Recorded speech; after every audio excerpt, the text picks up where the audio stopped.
चलिए, तो स्वागत है आप लोग का फिर से आज अपने इस YouTube चैनल पे।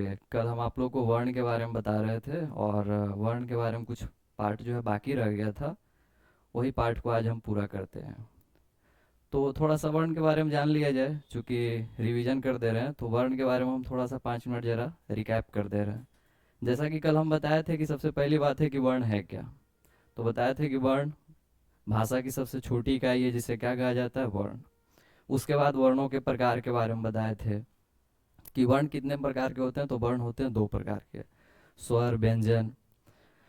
उसके बाद हम आप लोग को स्वर का प्रकार बताए थे कि स्वर वर्ण कितने प्रकार के होते हैं। तो 3 प्रकार के, ह्रस्व स्वर, दीर्घ स्वर और प्लुत स्वर। उसी प्रकार व्यंजन भी बताए थे, व्यंजन भी 3 प्रकार के होते हैं। कौन कौन? अंतस्थ, उष्ण और उसके बाद जो है अंतस्थ, उष्ण और एक आपको स्पर्श व्यंजन। तो ये सारा चीज़ हम कल आप लोग को बता दिए थे। कल हम आप लोग को एक बताए थे कि भाई वर्णों की संख्या जो है 52 होती है। अब 52 कैसे होता है जरा ये देख लिया जाए। जैसा कि हम बताए कि हिंदी वर्णमाला में मूलतः वर्णों की संख्या कितनी है? 52, 52। कितना है? 52। अब ये 52 कैसे है जरा ये देख लीजिए। सबसे पहले आप 52 कैसे है जरा आप इसको देख लीजिए। तो वर्णों की संख्या चूंकि कितना है? 52। 52 अब कैसे है देखिए। सबसे पहले हम बताए थे पहला चीज कि स्वर की संख्या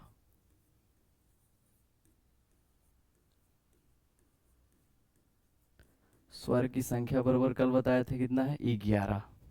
ठीक है। दूसरा, कल बताए थे व्यंजन।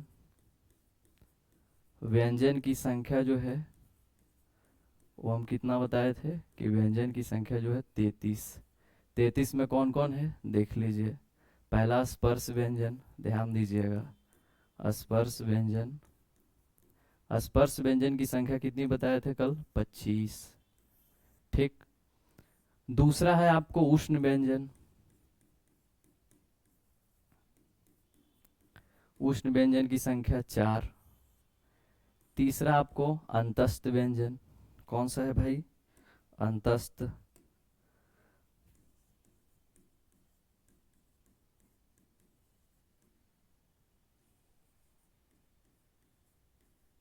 इसकी संख्या भी कितना है? 4। तो देखिए 25 4 29 4 33 ही हो गया। तीसरा जो है वो है आपको आयोग वाह। आयोग वाह। आयोग वाह की संख्या जो है वो 2 होता है। 2 कौन कौन है? एक है आपका अन्न और दूसरा है आह। यहां से हो गया 2। ठीक। चौथा अगर आप देखते हैं तो चौथा है द्विगुण व्यंजन।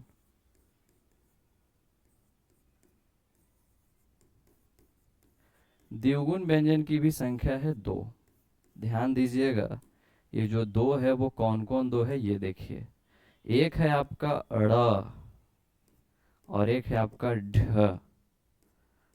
इसकी संख्या भी कितना हो गया? 2। ध्यान दीजिएगा, ये ड़ लिखे हैं हम और ये ढ लिखे हैं। कितना हो गया टोटल? 11, 33 और इधर 4, 2 2 4। यहाँ अगर ऐड करते हैं तो 11 प्लस 33 और प्लस 2 2 4, ये और ये तो 2 2 4। अब जोड़िए तो 11 4 15 और प्लस 33, यानी कि आपका कितना आ गया? 5 3 8 3 1 4 48। आप कहोगे सर अभी 52 नहीं हुआ है। भाई देखिए आगे 52 कैसे होगा। जो अगला में आया ये 48। 4 होता है जिसको हम बोलते हैं संयुक्त व्यंजन। संयुक्त व्यंजन की जो संख्या है वो होता है 4। कौन कौन 4 है? पहला है छ, ध्यान देना यहां से प्रश्न किया है। दूसरा है त्र। तीसरा है आपका ज्ञ और चौथा है आपका स्र। कितना हो गया? ये हो गया आपका 4। अभी कि ये 4 कैसे किससे मिलके बना है यही प्रश्न आपसे पूछेगा। कई बार बीएससी बोर्ड में पूछा है, 10th में भी 12th में भी।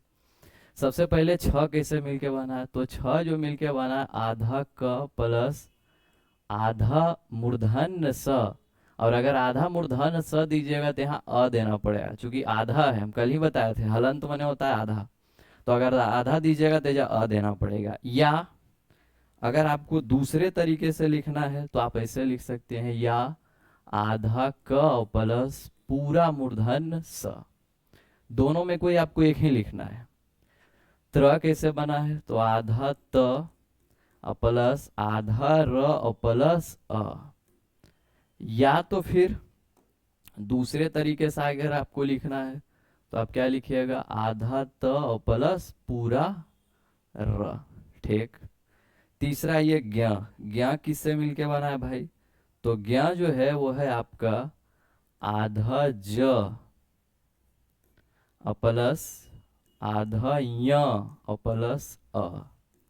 या दूसरे तरीके से आधा ज प्लस य, पूरा य देना है।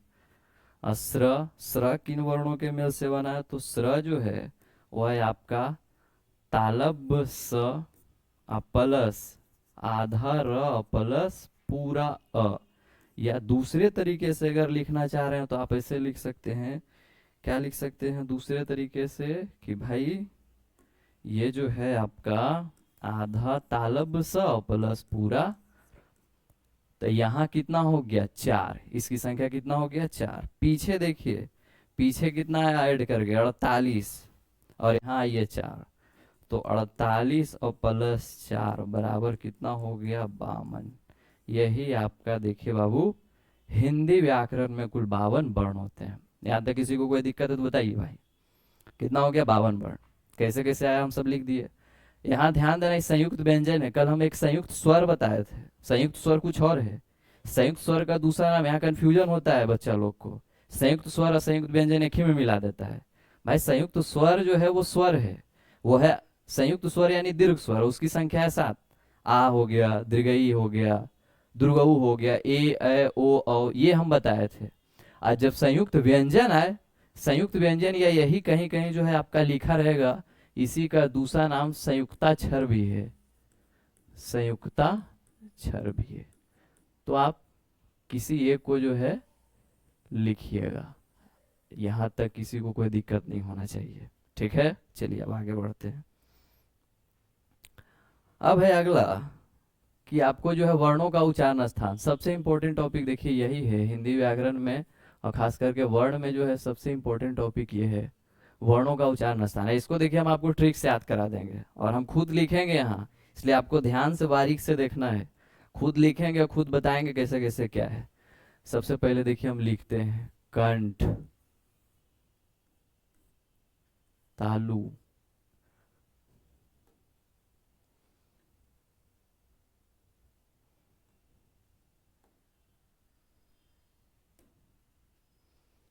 कंठ तालु, आगे हो गया मूर्धा,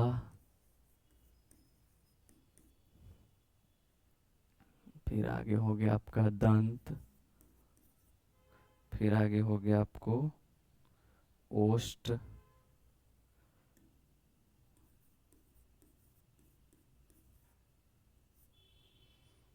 कंठ तालु मूर्धा, है ना सारा चीज।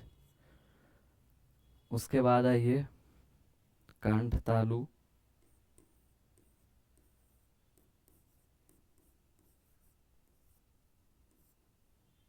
फिर है कंठ ओष्ठ, फिर है आपको दंतोष्ठ, थोड़ा छोटा लिखना पड़ेगा,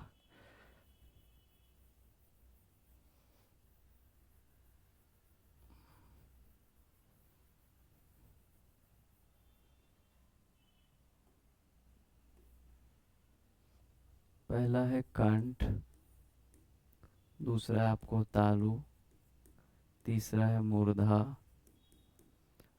चौथा है दंत, पांचवा है ओष्ठ, छठा है आपका कंठ तालु, अगला है कंठ ओष्ठ,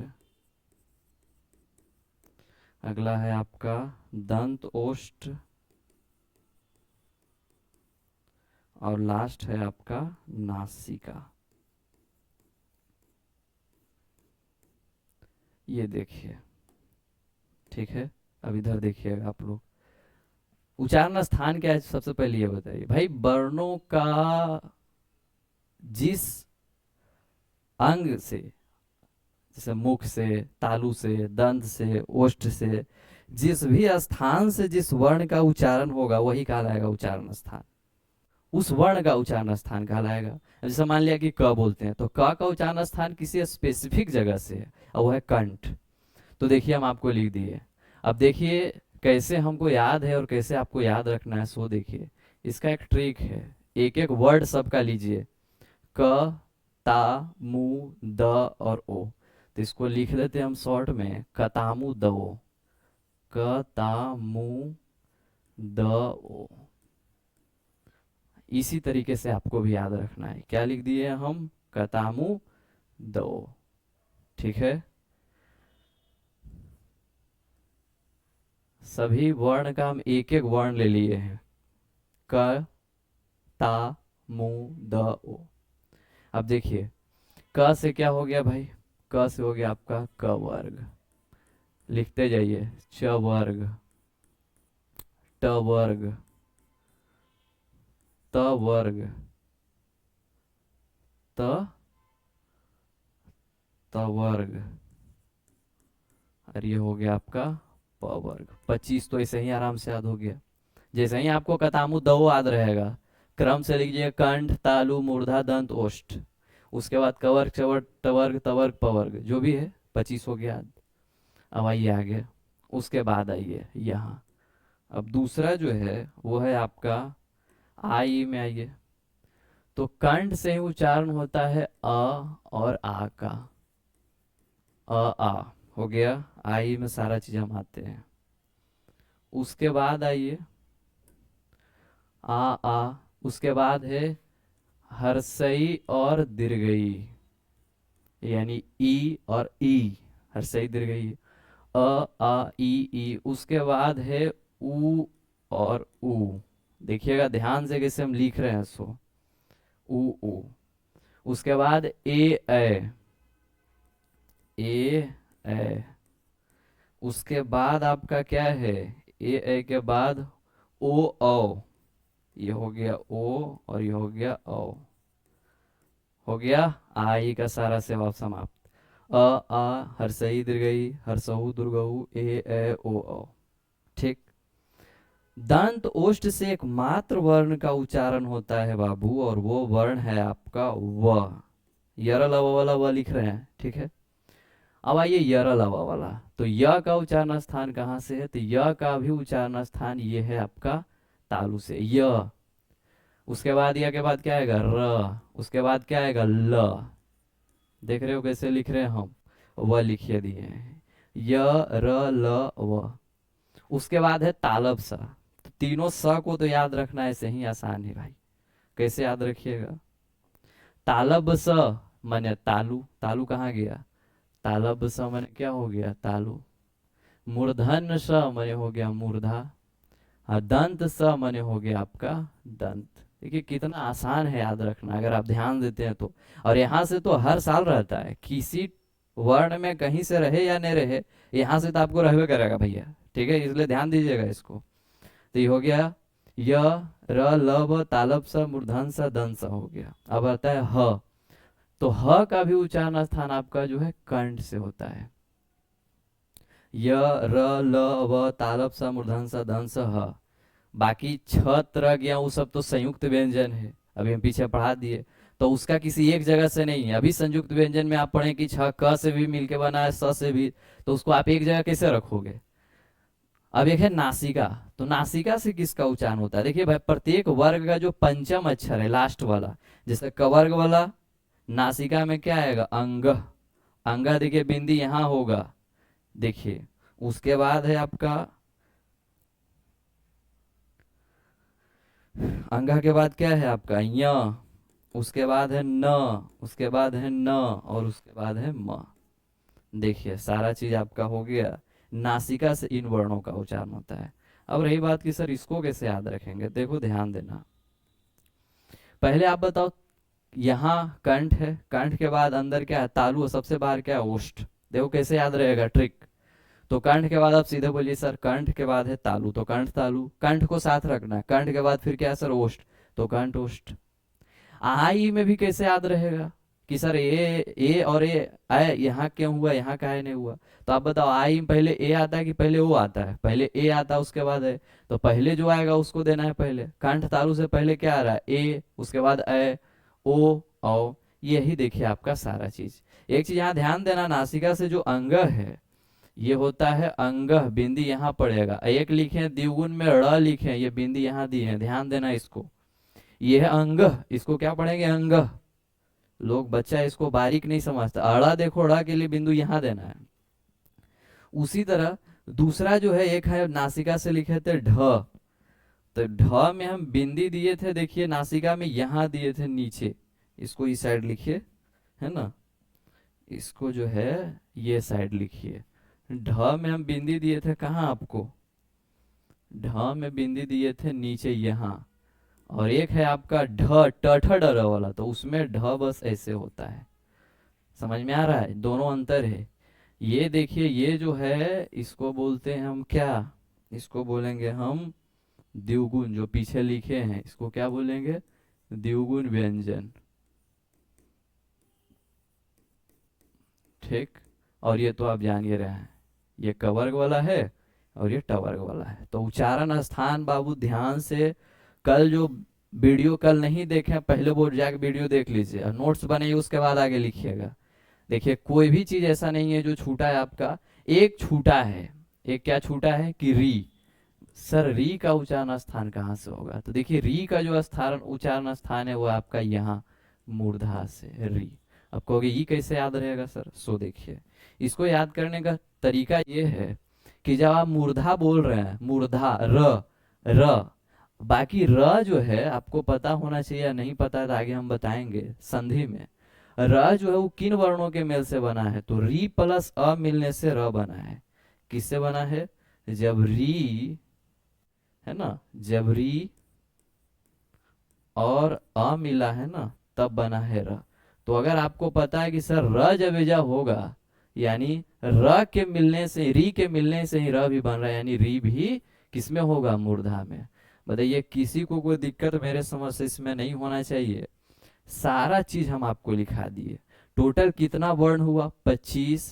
पहले तो ये हो गया 25, दू 27, अदू 29, एक 30, 30 दू 32, 32 दू 34, 34 35, 36 37, 38 39 40 41 42 43 44। 44 वर्णों का हम आपको उच्चारण स्थान सब बता दिए। नासिका तो वही सब वर्ण आ गया, लास्ट वाला ये हो गया आपका, ये है उच्चारण स्थान। इसमें कोई भी आपका ऐसा वर्ण नहीं है जो छूटा है। इसको आप बारीक से नोट कर लीजिए और इसको सब याद कर लीजिए। ठीक है, कोई दिक्कत, चलिए अब आगे बढ़ा जाए। वर्णों का उच्चारण स्थान हो गया। अब ये नेक्स्ट। अब देखिए नेक्स्ट में क्या है, वर्ण को दो तरीके से और डिवीजन किया गया है। ठीक है, अब वो डिवीजन किया गया किस पर, घोषत्व के आधार पर। घोषत्व माने क्या है, तो होता है, देखिए भाई कुछ कुछ वर्ण ऐसे है ना जिसका जब उच्चारण आप करते हैं, जैसे कल हम महाप्राण अल्पप्राण बताए थे, उसी तरह कुछ कुछ ऐसे वर्ण है ना जिसका उच्चारण के लिए आपको पता होना चाहिए कि जब हम उच्चारण करते हैं तो वायु का कंपन होता है हमारे मुंह के अंदर। और वो कंपन के आधार पर वर्णों का दो भागों में डिवीजन किया गया है। और वो वर्ण का डिवीजन कौन भागों में, कितने भागों में किया गया है, दो भागों में। देखिए एक को कहते हैं घोष वर्ण, एक को क्या कहते हैं, घोष वर्ण।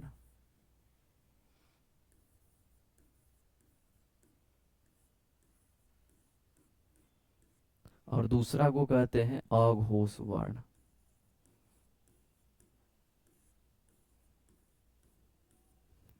घोष वर्ण का ही दूसरा नाम सघोष वर्ण भी है। क्या है, सघोष वर्ण।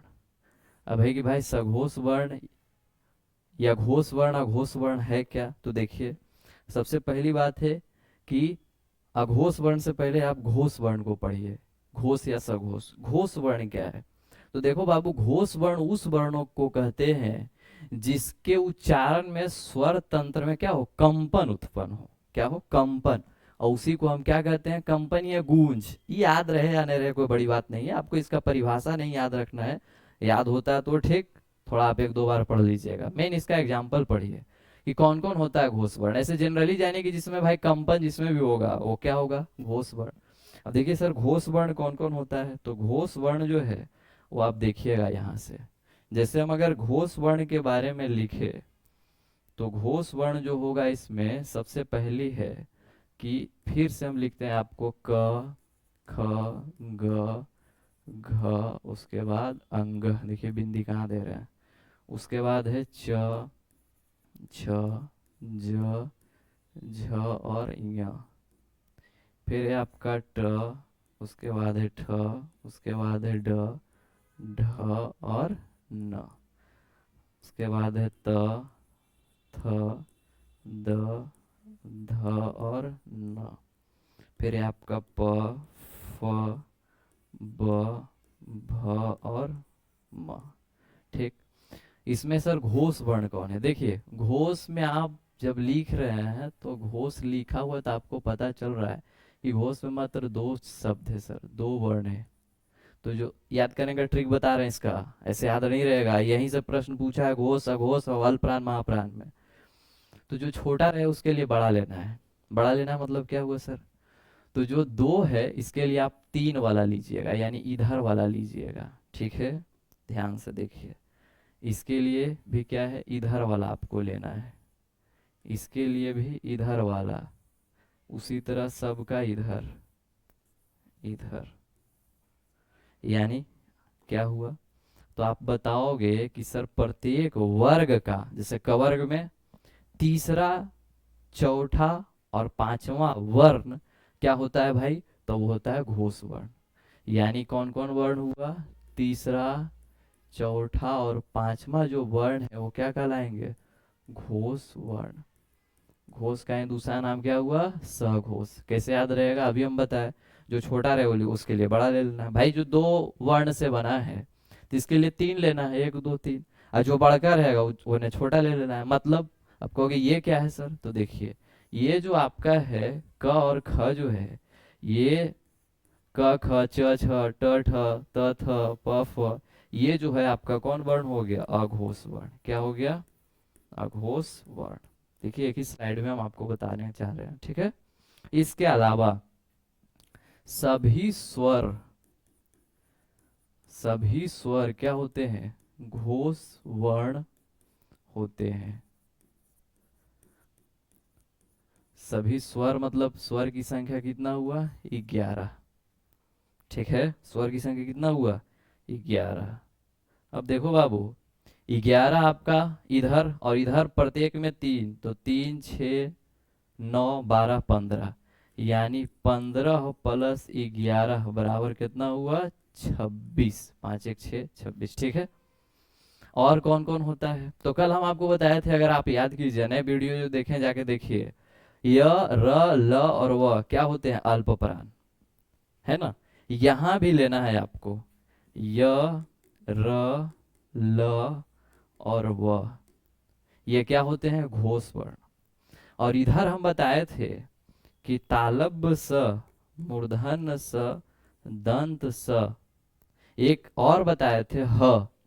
इन चारों को कौन व्यंजन कहते हैं? आप लोग बताइए कमेंट करके। तो इन चारों को हम, तालब स, मूर्धन स, दंत स और ह को हम कौन व्यंजन कहते हैं? आप कमेंट कीजिएगा, वीडियो पे हम देखेंगे। इन चारों को हम बोलते हैं उष्ण व्यंजन। और जब उष्ण व्यंजन बोलते हैं तो यही उष्ण व्यंजन में ह छूटेगा। ह किधर आएगा? ह आपका जो है इधर आएगा भैया। देखिए, ह जो है यहाँ आएगा। यही देखिए सबसे ज्यादा पूछता है, क्योंकि इधर वाला इधर आ गया है तो ह इधर आ गया है। अब इसकी संख्या कितना हो गया? आप जोड़िए, इसकी संख्या हो गया 5। अरे यार, ल व और ह 5 हुआ ना हो, ये हो गया 26। अब 5 जोड़ो कितना हुआ 26 और प्लस 5 बराबर कितना हुआ 31। नोट करो सब, एक एक करके नोट करना, सब सब कमेंट करना, ठीक है। 31 आ गया भैया, ये कौन हो गया, ये हो गया घोष वर्ण। अब भैया घोष वर्ण 31 हुआ तो अघोष वर्ण कितना हुआ सर, तो अघोष वर्ण देखिए ये हो गया आपका टोटल, पहले इसकी संख्या कितना हो गया 10 हुआ ना, इसकी संख्या कितना हुआ 10, आर्यन कितना हो गया 10 और प्लस तीनों स, तो 10 और 3 ये हो गया आपका 13। यानी हम आपका देखिए घोष वर्ण और अघोष वर्ण सब बता दिए।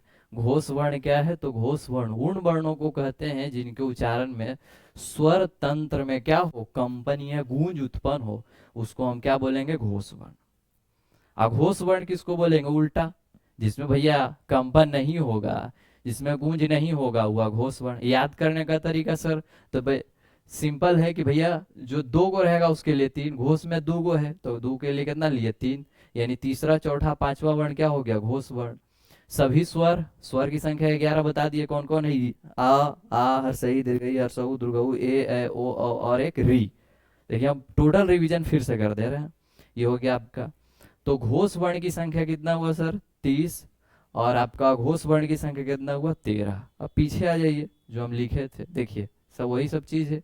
तो अघोष वर्ण इसमें क्या आएगा भैया, क वर्ग में क ख, च वर्ग में च छ, ट वर्ग में ट ठ, त वर्ग में त थ, प वर्ग में प फ। कितना हो गया टोटल, तो 5 दूनी 10, 10 हुआ ना। 10 और प्लस बताए थे तीनों स ले लीजिए, तालब स मूर्धन स दंत स। इन तीनों को कौन व्यंजन कहते हैं, अभी हम बताए भी है, इन तीनों को हम कौन व्यंजन के नाम से जानते हैं, आप लोग कमेंट कीजिएगा। इन तीनों को हम कहते हैं उष्ण व्यंजन। तो 10 और प्लस 3 बराबर कितना हो गया भाई, तो 10 और 3 बराबर हो गया आपका 13। तो 13, इन 13 को कौन वर्ण कहते हैं, अघोष। कौन वर्ण, अघोष वर्ण। देखिए सारा चीज हम आपको बता दिए हैं। वर्ण में इससे ज्यादा आपको जो है परीक्षाओं में नहीं पूछा जाएगा। आप इतना को लिख लीजिए, कॉपी पे उतार लीजिए, बढ़िया से फेयर कर लीजिए, और आपका काम ये है कि पिछले जो 5 साल का PYQ है 10th या 12th, जो 10th के विद्यार्थी हो 10th के लिए ऐसा कीजिएगा, और जो 12th के विद्यार्थी हैं वो 12th के लिए, और जो 8 9 7 है वो क्या करेगा, तो भैया उसका भी तो एग्जाम होता है ना, तो वो अपना क्या करेगा, वो अपना स्कूल में देखेगा। तो वो लोग जो है अपना जाके 10th 12th वाला विद्यार्थी जाके पिछले 5 साल का, 10 साल का, ऐसे जनरली आप 5 साल जाइए, ज्यादा मत जाइए। 5 साल मैंने 10 सीटिंग हुआ, एक साल में 2 सीटिंग, यानी 5 साल का हो गया कितना आपका 10 सीटिंग। आप मिला लीजिए, सारा क्वेश्चन आपसे हो जाएगा। हम क्या करेंगे, आपको क्या करना है जो छोड़िए, हम क्या करेंगे, पिछले 5 साल का PYQ हम लाएंगे और आपको एक एक करके हम आपको हल करवा देंगे। तो ये हो गया आपका थ्योरी, वो आपके रिवीजन के लिए आ जाएगा, क्योंकि आप बोर्ड में एकाएक कितना कीजिएगा तो आपको रिवीजन के लिए आ जाएगा। इसी के साथ आपका जो है, ये जो है आपका वर्ण टॉपिक होता है देखिए समाप्त। तो वर्ण में जितना भी चीज था देखिए हम सारा चीज आपको भाई एक एक करके, संयुक्ताक्षर क्या है, तो कितने वर्ण होते हैं, कैसे कैसे आया, क्या वर्ण है, उसके बाद संयुक्ताक्षर क्या है, कितने व्यंजन होते हैं, वर्णों की संख्या क्या है, सारा चीज देखिए हम आपको बता दें। उच्चारण स्थान सबसे ज्यादा ही टॉप महत्वपूर्ण है भैया, इसको एकदम भूलिएगा नहीं, उच्चारण स्थान से तो कई बार प्रश्न किया है। तो ये सारा टॉपिक आपका होता है समाप्त। और इसी के साथ आज हम करते हैं क्या, आपको ये बता ही दिए थे कि भाई घोषत्व के आधार पर वर्ण कितने प्रकार के होते हैं, 2 प्रकार की। मीट किससे गया भाई, घोषत्व के आधार पर अपने अपने मिट जाता है। घोषत्व के आधार पर वर्ण होता है 2 प्रकार का, कई बार लिखवाएगा यार ये। एक होता है घोष वर्ण और एक होता है अघोष, अघोष वर्ण। घोष वर्ण का ही दूसरा नाम क्या है, बतेवे किए थे। घोष वर्ण को ही हम क्या बोलते हैं, सघोष वर्ण। ये दो बार देखो लिखवा दिया यार ये, जबकि हम लिखे भी थे, है ना।